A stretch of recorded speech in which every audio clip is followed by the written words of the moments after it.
Surrender doesn't sound like a word for leaders. I mean, why surrender? And what are we surrendering? It's counterintuitive, at least, and maybe it's even sacrilegious. Yet, I think your perspective will be different in 30 or so minutes.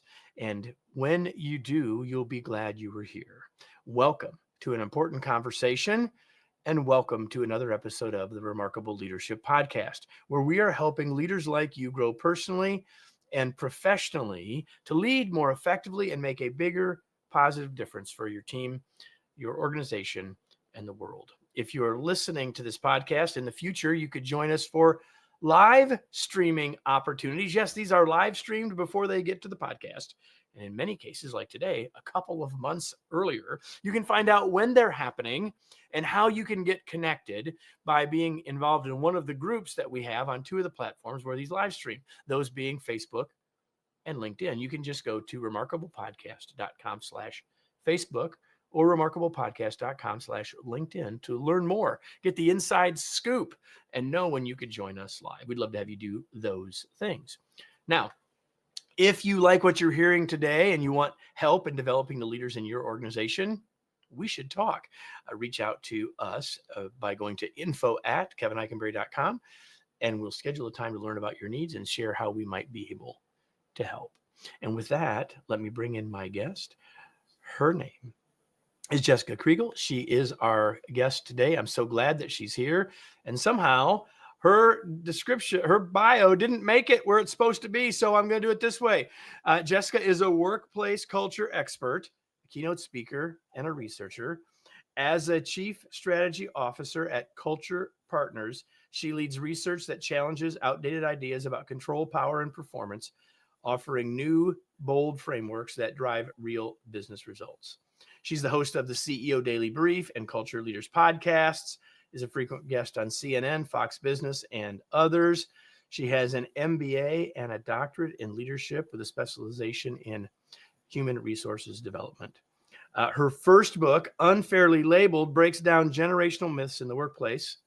I'm all in for that. Her new book, which is the focus of our conversation today, is Surrender to Lead. It comes out in January of 2026. And she lives in Sacramento. She drives a motorcycle, and her daughter rides in a sidecar. I think that's how that all goes. Jessica, welcome. Glad you're here. Hi, thanks for having me. It looks like the bio was right where you needed it. You nailed it. Did I get anything wrong there? No, perfect. Okay, awesome. All right, so I teased it with that word. It's the first word in the title of the book, surrender. So why don't we start there? What are you actually talking about when we talk about the word surrender? Why are we putting that word in a book about leadership? It's such a good question. Let me tell you where I got the idea to write the book. I like to listen to a lot of different podcasts, and sometimes when I'm listening to podcasts, I'll fall asleep, and then I'll wake up after my nap, and the podcast is still going in my ear. And one day I woke up from my nap, and I don't even know what I was listening to anymore, but the first thing I heard upon awakening was, and that's the difference between management and surrender. And it felt like I had this sudden revelation of all the things I had been studying and trying to figure out in my work life and my research and my personal life. It all came together. So, what we mean by surrender and why we would talk about it in a leadership context is that I think a lot of leaders suffer from a delusion that they have much more control over the world around them than they actually do. Especially, it can be confusing in a hierarchical structure in corporations. There's a pyramid and there's a PowerPoint somewhere with your name at the top and other people's names that are underneath you in that little pyramid. And so it seems like you're in control of them. And your job is to tell them what to do, manage the activity, keep track of what progress is made through dashboards and KPIs, have meetings, pep talk them, have riffs when you need to have riffs and manage all of it. And I think that leaders overreach in their effort to drive results into areas of control that they don't actually have. So, what I'm suggesting in Surrender to Lead is that we start with accepting reality on reality's terms, and we surrender to what's actually going on. And what's actually going on is you may be the director of a team and you got 4,000 people reporting into you and your paycheck is bigger than theirs, but every single person on that team has free will and they are going to opt into the collective work of this organization or not. And when leaders are trying to get their team to do something, I think the definition of leadership is to create movement. When leaders try to create movement, they usually get stuck in the action trap.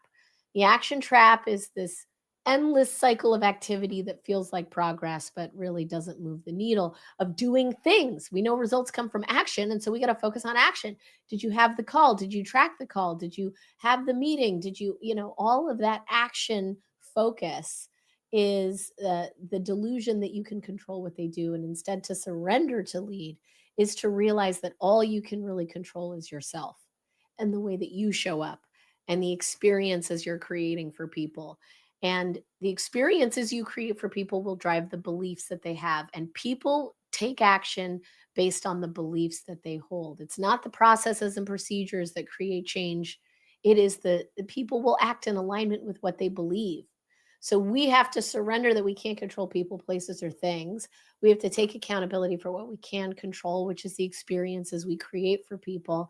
And when you think of leadership that way, it actually becomes a lot less stressful and a lot more powerful because you're empowering people to show up and surprise you with the discretionary effort that you couldn't have got out of them if you lead with that command and control approach. I've been talking about this for a long time. And I told you before we started how much I like this book. And I've been talking about some of these same ideas, not necessarily with all of the same language as you, for a long time. And one of the things I've come to, so let me just make an observation and you can tell me what you think. Like, I think human beings have challenges with control, first of all. Yeah. But as leaders, we have another layer of that. And I think part of it comes by how we promote people. Like, we pick people who have gotten good results. We promote people that are the subject matter experts that had the answers. And so why wouldn't they think that's what they're supposed to keep doing? Right? Yeah. And it actually does work to lean into that skill set when you're an individual contributor and trying to create success for yourself. I did it for the first 20 years of my career. So did my co-author, Joe Terry. I mean, we are taught that we can manifest reality by putting our head down and doing hard work. And the more we try, the better we will be and the more success we will create. And so that works to a point, but control has a ceiling, right? That ceiling, we are past that ceiling when you've got hundreds or thousands of people reporting into you, and the pace of change is so fast that technology is changing, the competitive landscape is changing, political dynamics are changing, everything is changing so fast, and you can't control all of that.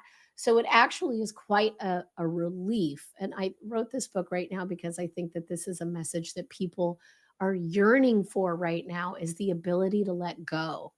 Let go of the expectations, let go of your need to have things the way that you want them to be, which is, you made the point that this is all humans struggle with control. It is a fear response. When we are afraid, we try and manage things to make the fear go away. And corporations are a fear based institution. We're afraid we're going to get left behind. We're afraid we're going to get replaced. We're afraid we're going to become irrelevant. So fear is driving a lot of that micromanagement that happens.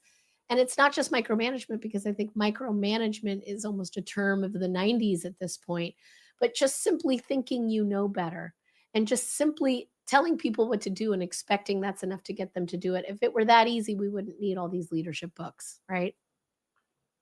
I want to whisper into the ear of everyone who's listening, or to many of the people who are listening, because Jessica said a few minutes ago that if you're leading an organization of 1,000 or 4,000 or 5,000, and I would just say everything she said applies if you're leading 5. Not just Yeah. maybe it's bigger, or it seems like a bigger stretch if the group is bigger. But once you make that move from individual contributor to leader, whatever the size of the group, everything that we're talking about today is absolutely 100% relevant. And quite honestly, the earlier you figure out how to manage what we're talking about, or let go of the things we're talking about today, the more successful you will be, however many are in your quote span of, I can't even use the word span of control in this conversation, in your organization, right? So you and Joe in the book talk about what's called the surrender, what you guys call the surrender shift. And this puts some process and some behavior behind the sort of the mindset that you've led out with here. So let's talk about those 5 things. I've got them. I can show them on the screen as you talk about them. Let's just talk about them at a high level so people have a sense about what you mean. Then I'm going to ask questions about a couple of them. Yeah. So, I mean, leaders do have jobs, right? And your job is to create clarity, alignment, and accountability. And the book walks through how to do those things very practically with specific tools to allow you to do that. But before you can start doing that, you have to come from a surrendered mindset. And the shift model is how you get your head right so that you can then lead with clarity, alignment, and accountability. So the shift model is it's a simple acronym to get you to shift from being in the control mindset to the surrendered mindset. The book also has an assessment that you can take to see how much of a surrendered leader you are. I'm 80% surrendered leader, so I still got work to do. Okay, we're all on a spectrum, and probably on my bad days, I drop below 80%, right? But let's start with shift. So But good S news, is for, on your good yeah, days, you're above 80. yeah, maybe. I haven't cracked the code on the assessment yet, but yeah, I think 80 is, I feel proud of myself. We're all a work in progress, right? So the shift mindset is the tool I use every day to help me get closer to 90 and then closer to 100, and to make sure that I'm coming from the right place. So S stands for stop fighting reality. And this, I think, is one of the hardest ones in leadership in business today, because there are so many things that we wish were different, that we wish were not the way that they are. And so even within one organization, for example, let's say you're not meeting a revenue growth goal, and everyone has got a person or a team that they would like to blame, a reason why that's not working out. Well, the marketing team didn't give me enough sales enablement assets. Well, the sales team isn't doing enough cold calls. Well, Salesforce is not the data quality in Salesforce is bad. Well, the CEO is a bad attitude and no one likes him anyway. He's not creating an engagement workforce. The administration has created a difficult regulation for us to adapt to. The clients don't understand what our product is. The product team created something that doesn't work. So we like to blame others, right? And that's just the reality. If that is your reality, that's your reality. So let's relieve ourselves of the energy that we currently spend focusing on all the things that we can't control, which is everything outside of yourself. Just stop fighting reality, the complaints. We did research on this with our clients, and we're working with, Fortune 500 companies all the way down to credit unions with 100 employees. And 50 to 75% of teams in meetings are spending their time in that mindset of the blame game mindset. Like, here's why this isn't working. It's not my fault. So we have to stop fighting reality because it's just wasted energy. That's S. H is to have faith. And what this is understanding that perhaps you are not the only and smartest person in the room, that there is something bigger than you, whether it be, for me, it's my actual faith in a higher power, or if you're not spiritual, it can be the collective intelligence of the people on your team that you have faith in. And if you think you've hired a bunch of people that you can't have faith in, then let me ask you this question. Ask yourself, what is the source of all good? What is the source of all good? And then have faith in that, whatever that is.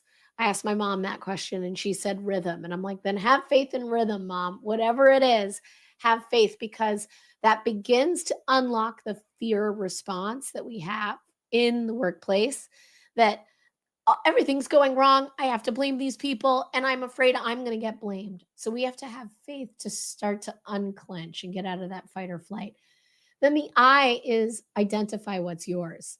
And this is where we start to channel our energy productively. So you've let go of the blame game. You've started to ground yourself in a place that isn't fear. You have faith in something. And now, what can you do? I mean, the question is, as a leader, you do have a job here after all. What is yours? What is within your control? So ask yourself that question with regards to these bad results that we're getting. In the example I gave, bad revenue growth goals. What can I control about that? And just focus on you, because that is the only thing that you actually can control. Once you've done that, you have to revisit the fear approach, because you will have some ideas about what you can control, but that fear will continue to creep up and you have to free yourself from fear. Now, how do you free yourself from fear? It is through, this is the touchy feely part, coming from a place of love. If you come from a place of love, even in the workplace, it completely shifts the way you problem solve.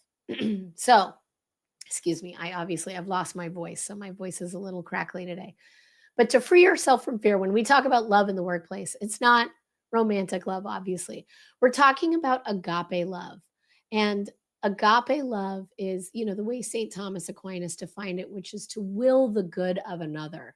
If you were to put your mindset into how you can will the good of another instead of the ego mindset of how do I get what's mine? How do I take? And put yourself in a mindset of give, well, then you have set yourself up for T, which is the last letter in the shift framework, which is to take the next right action. Putting yourself in that mindset, having focused on what you can control, freeing yourself from fear, now you can make a decision, a grounded, centered decision about what the next right action is. And that is the opposite of the action trap, which most leaders go to, which is we got to get a result. What action do we need to get a result? Let's start taking that action, more hustle. And that wears people out. And it does actually move the needle. We did research on this with Stanford Graduate Business School. Companies stuck in the action trap can grow, but the companies that unlocked themselves out of the action trap and shifted their mindset to the surrender mindset, they were able to outperform the action trap companies by 4 times revenue growth in the course of 3 years. So it unlocks potential you didn't even know was there. How do you help us understand? I mean, I've read the book, so I'm at an advantage over those who are listening. Uh, help everyone understand the difference between just the action trap and what you're actually here calling the right next action. Both of them are talking about Yeah. action. So help people see the difference here, because those words in this step are critical, I think, to your point.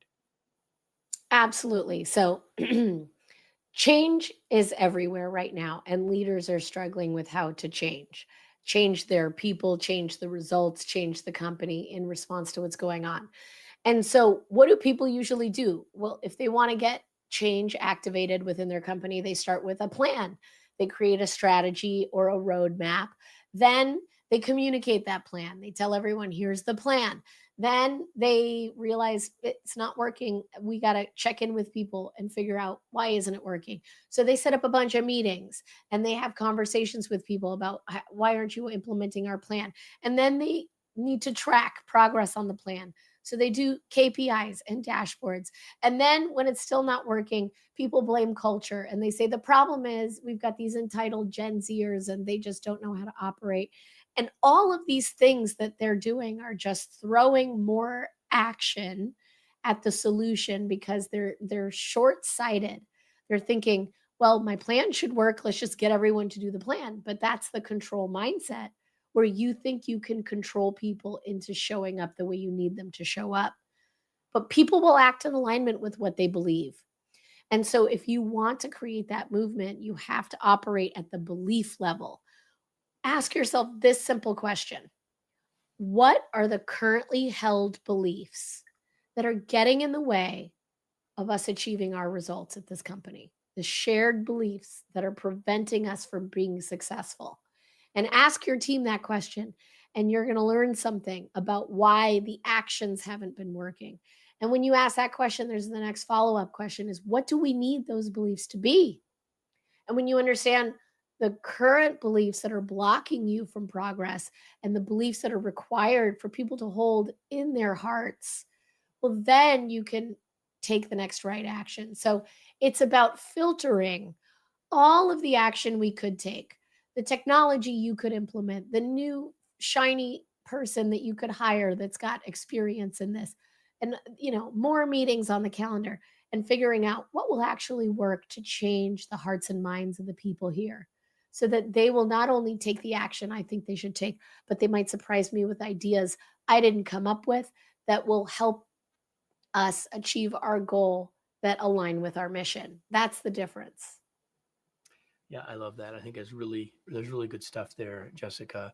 Um, I want to make an observation because you mentioned that four-letter word that starts with L called love, which is all Yeah. through this book, by the way. Surrender. We're talking with Jessica Kriegel, the co-author of Surrender to Lead. And as it turns out, if you're listening to this podcast, last week's episode, we talked about love as a change strategy. And if you're watching this, it was just yesterday live. And in that conversation, Jessica, one of the things that I talked with Mohammed about was the idea to embrace discomfort. And I think there's so much of what you've said here that requires us to do that. So I'm just curious what your reflections are on on that comment from him of embracing discomfort. How does that connect with what you've been saying, what we've been talking about? I love that question. And surrender is very uncomfortable.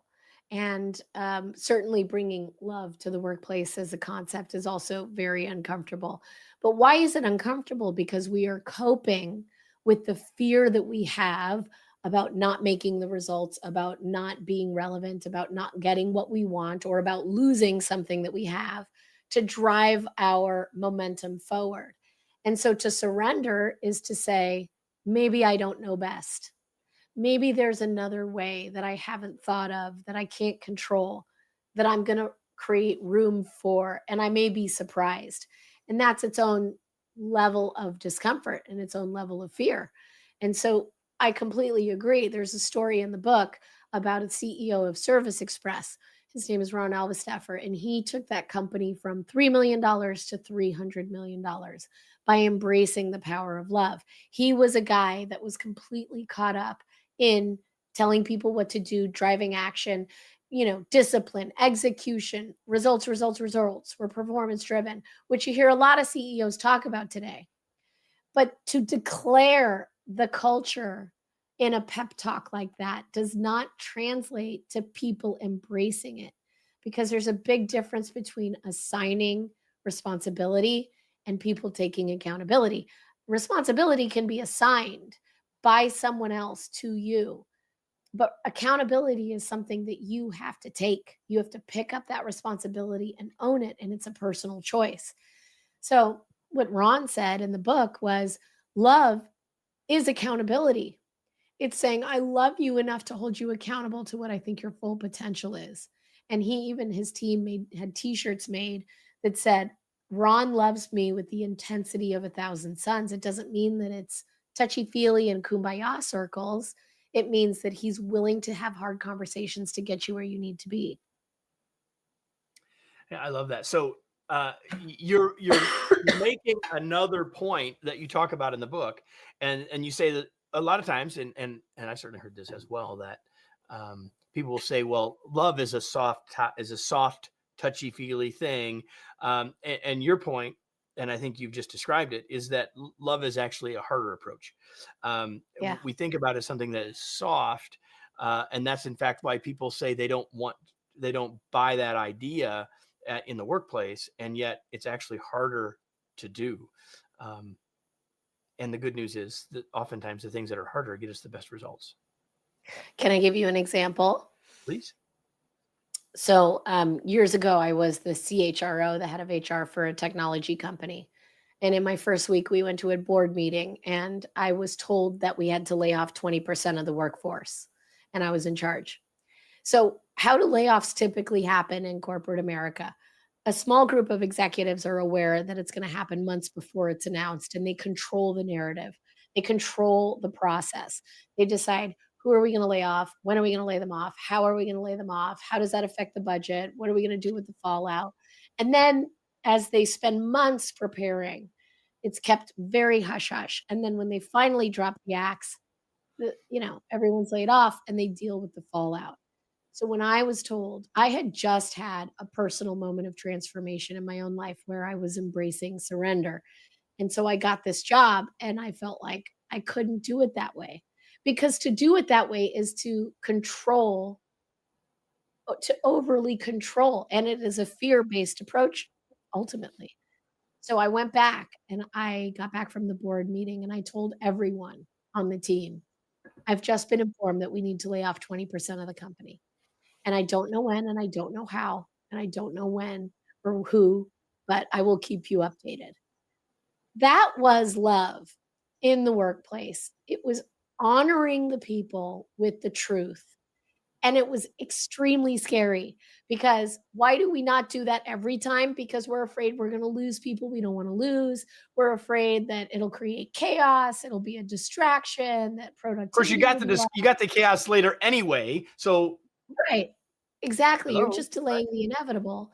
So I decided to lean into surrender. I surrendered and I told the truth. And guess what happened? There were some people who were like, I'm out of here. And they started applying for jobs and they got those jobs and they left. There were other people who had never had such a powerful experience with a leader where they saw how much we were willing to trust them and be transparent with them, that it led them to hold the belief that they were safer here than out there. And they stayed. And you know what? The company ended up right sizing itself. Enough people left of their own accord on their own terms that we didn't actually have to do layoffs. And the team that was left was so strong that we actually built the skill of adaptability because we knew we could lean into people and say, we need to pivot. This is happening. They were with us because they knew we were with them. I mean, And that's they love had at work. chosen. And they had chosen to Yeah, stay. they opted in. And the other fear piece that's underneath that is that those executives that executives in this moment are afraid of losing person X, Y, and Z. And in the case of your situation, they may have lost person X or person Z. But that doesn't mean that the organization still isn't stronger because of what we got from an experience and belief perspective. Yeah. And people X, Y, and Z. We did lose some X, Y, and Z people that I probably wouldn't have gotten rid of. But ultimately, when you zoom out and in the shift model, have faith. I had faith that it would work out the way that it needed to work out because I get to have a higher power, which is a really good gift for me in leadership. And I think the way we show up every day is a spiritual practice, even if you don't believe in God, right? This isn't a God conversation, but it's the practice of developing yourself and the way that you want to create meaning in the world and your integrity. And that is the practice of leadership, the daily practice. Before I shift, Jessica, and ask you a final couple of questions, is there anything that you wish I would have asked or you wish we would have talked about that we did? I mean, there's plenty more in the book that we didn't talk about. I acknowledge that wholeheartedly. But is there anything specifically as this conversation has unfolded that you'd still like to say? I'd like to make a quick point about accountability because it takes up 12 chapters in the book or something. I don't know exactly, but it's a big chunk. And I want to give your audience a really simple tool that they can use to help drive accountability. And by accountability, I mean spreading this mindset of surrender so that people can drive results. Now, a lot of the times as a leader, people will come into your office or call you on Zoom or whatever, and they have a problem and they want to tell you all of the reasons this problem exists and why you need to solve their problem. And to surrender is to not insert yourself into that problem, but is rather to empower the person who's come into your room to find their own solution. Surrender the problem and surrender the solution. So here's 4 questions that you can ask that will allow you to do that. And the first question is, what is going on? It's a great question. Let them talk. Then the second question is, what about that can you control? And what you've done there is you've gotten them to think about how they can surrender everything that they wish was different and to just focus on the one thing they can control, which is how they react and they show up. Once they are focused on themselves and what they can control, then you can say, well, what else could you try? And get them to brainstorm because they probably spent a lot of energy thinking about others. Now they're thinking about themselves. Get them to brainstorm about how they can show up differently. And the last question is, what are you going to do by when? And they set themselves up with their own next right action. So you don't have to say the word surrender or love or even have them read this book. You can ask those 4 questions and it will allow you to be from a loving space and create more results than you imagined. And you're modeling what you're trying to do for yourself. A couple of things, Jessica, before we finish. I actually have one answer to this question from the way I introduced you, which was the motorcycle. But I'm curious what else you do for fun. I dance and I read, and my favorite thing in the world to do is take my dogs for a walk. And we have more than one. We have 2, and they're We have 2. big, so they need a lot of exercise. I walk them 3 times a day. There you go. And speaking of reading, you did know I was going to ask you this. What are you reading now? I'm reading Mere Christianity by C.S. Lewis. All right. Awesome. We will have that in the show notes, Mere Christianity by C.S. Lewis, as well as Jessica and Joe Terry's book, Surrender to Lead. Both of those will be in the show notes. But beyond that, Jessica, where can we learn more? Where do you want to point people in relationship to connecting with you and or the stuff we've talked about in this conversation? Where do you want to point people? Well, if you're on LinkedIn, then please connect with me. I have a weekly newsletter there called This Week in Culture that comes out every Wednesday. And otherwise, check out the book. It's at surrendertolead.com. If you're listening live, it's available for pre-order now. But if you're listening to it on the pod, it's already out. There you go. Surrendertolead.com. And I can attest personally that if you reach out to her in LinkedIn, she will respond. We had a little conversation about a couple of things, including something Kevin screwed up before we actually got to this point. Listen, before I say goodbye to Jessica and before I say goodbye to all of you, I have to ask you a question. Actually, is a question of love and accountability, as it turns out. And the question is this: now what? What action will you take now as a result of what you heard today? It's one thing to say that was a great conversation. And that thing could be, I'm going to order a book, which Jessica would love. It's not really what I asked. You should do that, but that's not really what I'm asking. What I'm really asking is, what idea did you get here that now you need to go act on? Because if you leave it with that was interesting or that was good, that's not nearly as useful as I'm going to go try that. I'm going to ask those 4 questions, or I'm going to think about this in a new way, or I have this situation where I want to use the surrender shift. I don't know what your thing is, but what I do know is that until you act, nothing's going to change. And so it's my hope that you will do that, because my hope is that this podcast is a podcast that leads you to action, and Jessica, not to napping, as it turns out. Jessica, thank you so much for being here. It was a pleasure to have you. Thanks again. Thank you so much for having me. And with that, everybody, I promised you at the beginning that you might leave this conversation with a new perspective. I hope you did. And I also hope that if you did, that you'll come back. And if you're not subscribed, that you will subscribe. You know how to do that wherever you're watching or listening, to do that. And if you've been subscribed, the other thing you could do is tell someone else to join us. Hope you'll do those things. And I do hope you'll be back next week with us for another episode of the Remarkable Leadership Podcast.